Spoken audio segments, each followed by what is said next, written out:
Luego, mire, le voy a hablar de una empresa peruana que se llama Focus Social Research, con la que usted ha trabajado. Si no estoy equivocado, en el año 2024, de la que usted ha recibido como persona física, como autónomo, 200.000 euros, entiendo. Si algo de lo que digo no es correcto, me dice usted. Libertad a declarar, puede no contestar si quiere, pero el juez le está preguntando, porque al margen de que esté en el contrato, que los contratos de este tipo, por cierto, suelen ser todos tan vagos y genéricos que cabe prácticamente de todo. Asesoramiento o consultoría, son términos tan estamos generales. en un terreno en el que yo no he preparado ni tiene que ver con la bueno, con el esta tema, empresa sale en los... Pero no está en el auto de nada. Bueno, la empresa sale... usted con el auto le voy a recordar lo que recibió. Aparte de su citación como investigado, recibió el auto, recibió 2 atestados con evocación cervecera, 1907-1908, donde sí está. Entonces, ¿usted de esto sabe algo? No voy a decir nada más de esto. Vale. Tengo un contrato de asesoramiento y ya está.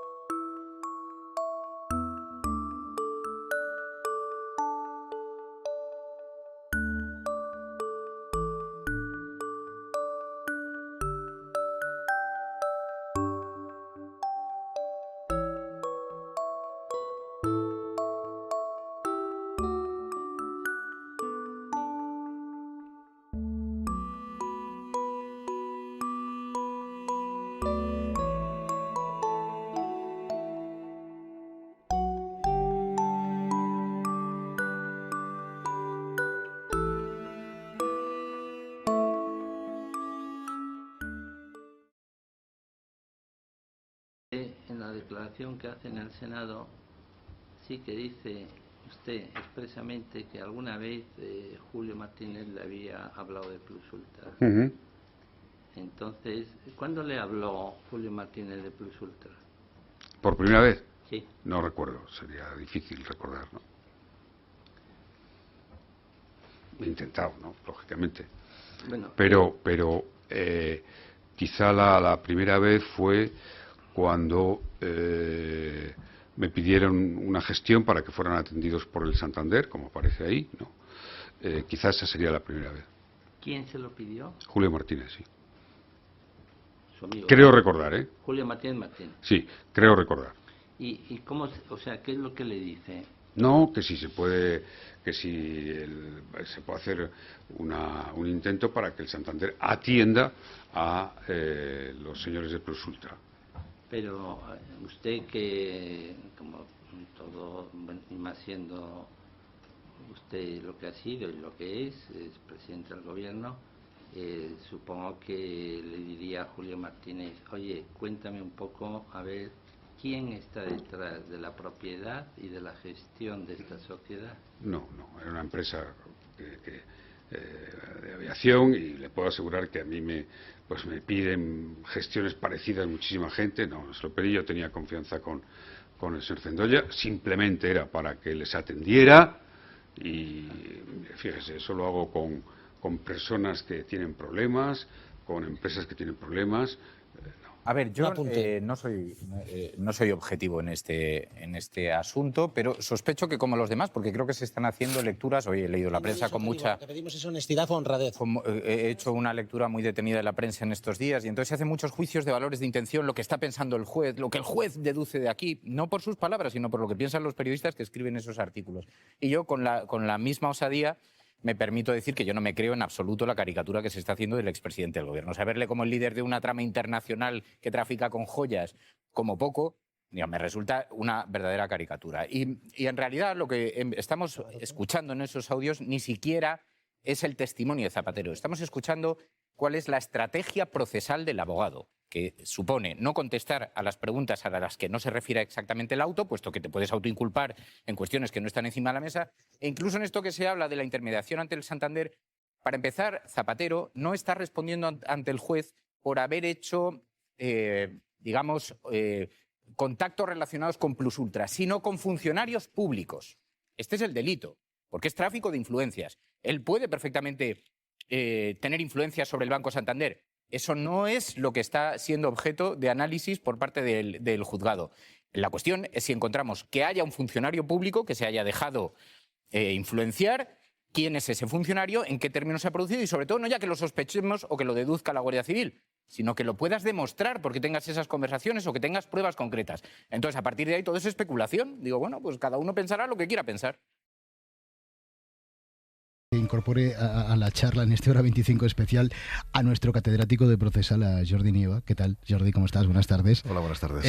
Te quiero preguntar cuestiones que nos han quedado por ahí votando. Algunas me las ha resuelto esta tarde en la redacción Isabel Vega, pero yo no sé si es muy normal, ¿no?, que un juez se manifieste de esta forma tan clara, ¿no?, dudando o prácticamente llegando a dudar, ¿no?, del grado de convencimiento sobre las sospechas existentes sobre Zapatero, esto que ha escrito en el auto. Lo considero bastante honesto y además me parece que es completamente coherente con la presunción de inocencia y ojalá lo hicieran más jueces con más frecuencia, en el sentido de que normalmente hacen como él hizo en su primer auto, que es comprar el informe policial y prácticamente hacer un corta y pega. Y ahora mismo yo creo que también la investigación ha avanzado, también, no nos engañemos, también tenemos un peso, ¿no? Hemos opinado pues algunos expertos jurídicos sobre el tema de la ilicitud de la prueba, etcétera. Y es posible que ya en su fuero interno, como jurista, pues tenga dudas sobre si realmente esta investigación pues tiene un auténtico futuro, considerando que la conversación de la que parte todo es posible que sea una prueba ilícita, ahora si queréis lo explico, y luego el tema de las joyas, pues es posible también que tenga una explicación que le libre, digamos, de la responsabilidad jurídica. Yo de la responsabilidad política evidentemente no hablo, por supuesto, ¿no? ¿Cómo cabe interpretar que no haya contestado a las preguntas de la Fiscalía? ¿Esto qué supone? ¿Qué significa? ¿Qué mensaje quiere trasladar Zapatero con esta decisión? No, yo lo veo prudente. Es decir, la Fiscalía evidentemente hoy le ha pedido libertad provisional, ¿eh? O sea, no es aquello de que entrega del pasaporte y comparecencias periódicas sea cualquier cosa, es una libertad provisional, ¿eh? Es decir, es una medida cautelar grave, es la menos grave, y después viene ya la prisión provisional.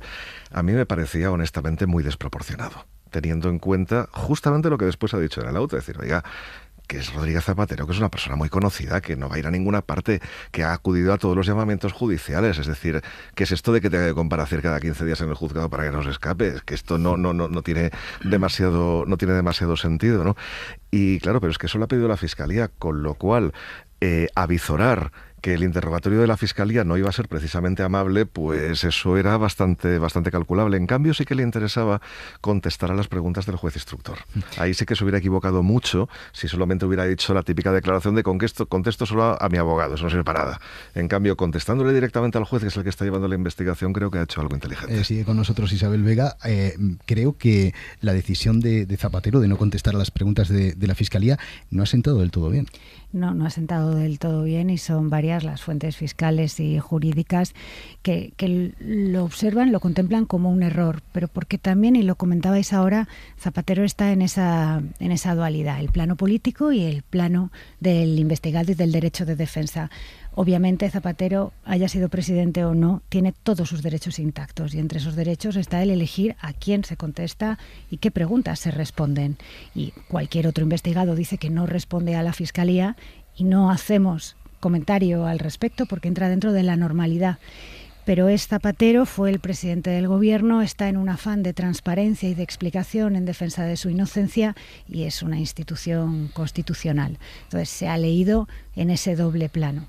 Y luego, en el ámbito procesal, sí, se entiende como estrategia de defensa y de protección frente a un renuncio, porque una declaración se sabe cómo empieza, pero nunca se acaba nunca se sabe cómo termina, pero también como una pequeña contradicción con esa posición de voy a dar todas las explicaciones, no voy a poner ninguna cortapisa porque no hay nada que ocultar, pero se repliega ante la Fiscalía.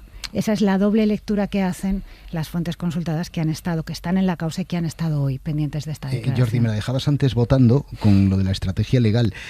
Claro, te pregunto, ¿no?, si la mejor estrategia legal es desacreditar las pruebas, como por ejemplo el volcado del móvil, o si han prescrito esas pruebas. ¿Eso es a lo que se tiene que agarrar en la vertiente legal? Pero por supuesto, o sea, es que es la estrategia más potente que tiene. A ver, partir de la base de que esto es un volcado que se hace sin orden judicial por una autoridad inmigratoria que me parece que todos hemos visto en televisión, por desgracia, imágenes durísimas de cómo opera, y claro, y a partir de ahí fiarte completamente de lo que haga un organismo de esa autoridad y dar por bueno todo lo que traiga sin tener ninguna garantía de la integridad de las conversaciones, sin tener tampoco ninguna garantía de si se han aportado las partes que más interesan para la incriminación y se han dejado fuera otras. Es que la verdad, o sea, es que no ya por el tema de Zapatero, que como comprenderéis a mí como jurista no me interesa, ¿no? Pero sí que me interesa como ciudadano que en ningún otro caso eso se pueda hacer, es decir, que pueda venir una autoridad policial de no sé dónde que haga ese volcado con finalidades de protección de la seguridad nacional, nada más, y que luego eso se puede utilizar como prueba en un proceso individual contra alguien. Es que no nos podemos saltar eso. Es decir, yo, la verdad, no puedo hacer de profeta y no lo hago jamás, pero esto sí que es algo que, por lo que yo he comentado estos días con otros compañeros, chirría bastante. No sé qué futuro tendrá, pero... Nieva se tiene que ir en 2 minutos, pero sé que tenéis preguntas para él.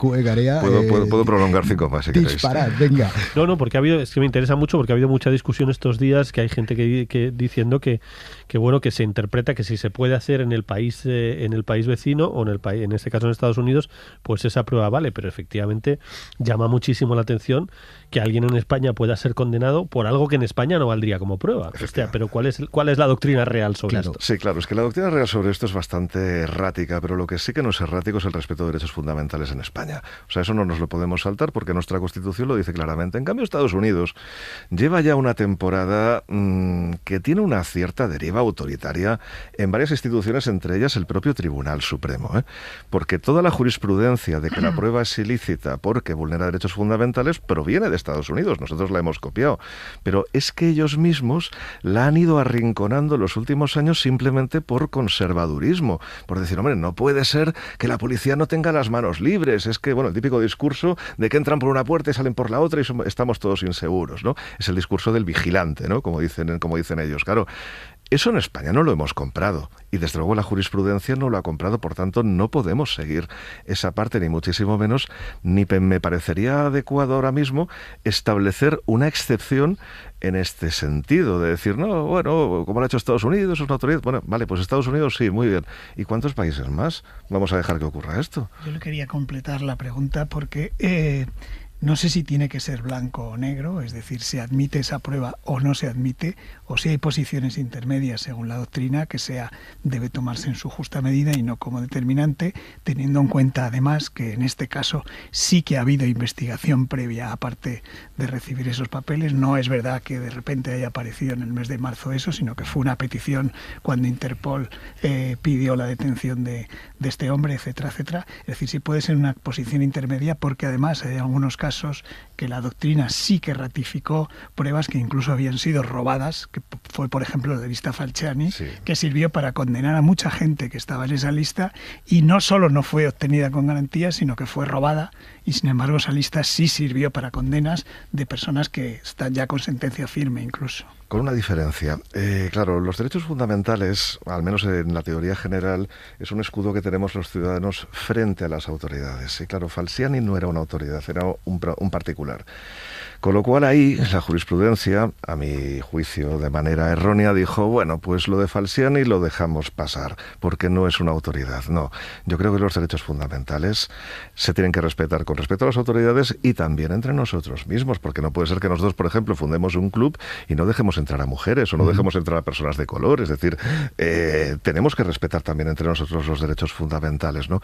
Es decir, yo soy de los juristas que defiendo la protección más amplia de esos derechos, pero es que aquí indudablemente es una autoridad la que ha hecho esto, ¿no? Por tanto, yo no podría defender nunca que eso se pudiera hacer. Otra cosa que es lo que va a ocurrir, es que se diga que, bueno, es que ya había una investigación abierta y entonces, bueno, hay otros datos que hubieran podido llevar a la misma conclusión. A mí eso me parece precario. Iba a decir una expresión más fuerte, pero no la quiero decir. Que un gris que no sea ni blanco ni... me parece precario porque al final, si tú ves el auto, el primero que hizo el juez, es únicamente del volcado de Rodolfo Reyes.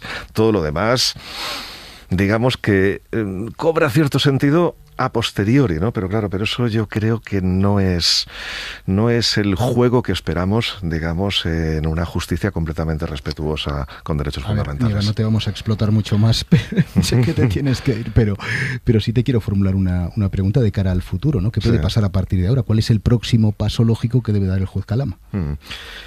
Continuar investigando, es decir, hoy era bastante poco probable que esto se acabara, por supuesto, porque hay que agotar el resto de indicios, naturalmente, ¿no? Para ver hacia dónde llevan, y aparte que también hay otra cosa, vamos a ver, la justicia al final es una cosa de la gente como el resto de poderes del Estado, ¿no?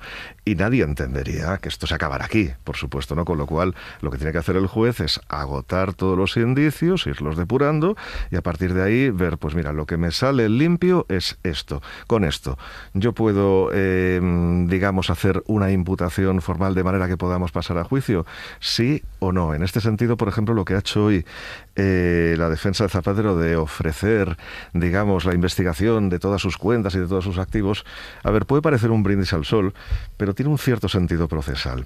Es decir, si el juez no tiene esto, tiene que motivar por qué lo hace, porque claro, está vulnerando un derecho fundamental.